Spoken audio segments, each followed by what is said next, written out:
సిద్దిపేటలోని high school ground లో RSS శతాబ్ది ఉత్సవాలను నిర్వహించారు. ఈ ఉత్సవాల్లో మెదక్ ఎంపీ రఘునందన్ రావు పాల్గొన్నారు. ఆర్ఎస్ఎస్ 100 సంవత్సరాలు పూర్తి చేసుకున్న సందర్భంగా ప్రజలందరికీ శుభాకాంక్షలు తెలిపారు.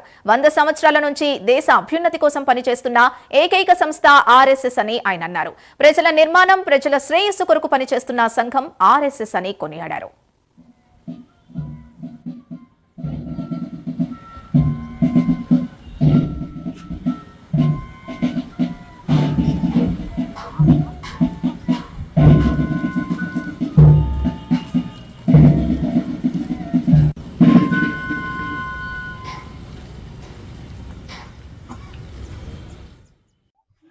ప్రపంచ చరిత్రలో ఏ సంఘం కూడా 100 సంవత్సరాలు అవిచ్ఛిన్నం కాకుండా ఒకే ఒక లక్ష్యంతో దేశ అభ్యున్నతి, దేశంలో ప్రజల నిర్మాణమే లక్ష్యంగా పనిచేసి ప్రజల ఆపత్కాలంలో అండగా నిలబడినటువంటి ఒకే ఒక సంస్థ రాష్ట్రీయ స్వయం సేవక సంఘం.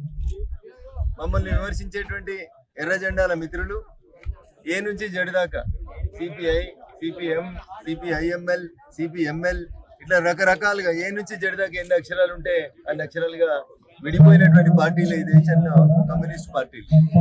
పొద్దున్నేస్తే విశ్లేషకుల పేరు మీద టీవీ ఛానళ్లకు వచ్చి మమ్మల్ని విమర్శించేటువంటి వామపక్ష మేధావులారా, 100 సంవత్సరాలుగా ఒకే పేరుతో అక్షరం మారకుండా దేశ శ్రేయస్సే లక్ష్యంగా పనిచేస్తున్నటువంటి సంఘంలో ఉన్న క్రమశిక్షణను, నీతి నిజాయితీని మీరు జీవితకాలంలో నేర్చుకోలేరు కాబట్టి మీరు అట్లా ఏ నుంచి జెడ్ దాకా ముక్కలుగా విడిపోయినారు. ఆర్ఎస్ఎస్ 100 సంవత్సరాలు పూర్తి చేసుకున్న సందర్భంగా దేశ సేవలో, దేశ పునర్నిర్మాణంలో మరొకసారి పునరంకితం అవుతూ భావి భారత పౌరులని ఈ దేశ శ్రేయస్సు కోసం పనిచేసేటువంటి గొప్ప పౌరులుగా తీర్చిదిద్దే ఒకే ఒక లక్ష్యంతో పనిచేస్తున్నటువంటి సంస్థ రాష్ట్రీయ స్వయం సేవక సంఘం 100 సంవత్సరాలు పూర్తి చేసుకున్న సందర్భంగా దేశ ప్రజలందరికీ కూడా ఈ సందర్భంగా శుభాకాంక్షలు. హిందూ బంధువులందరికీ కూడా ఆయుధ పూజ, విజయదశమి సందర్భంగా మరొకసారి శుభాకాంక్షలు.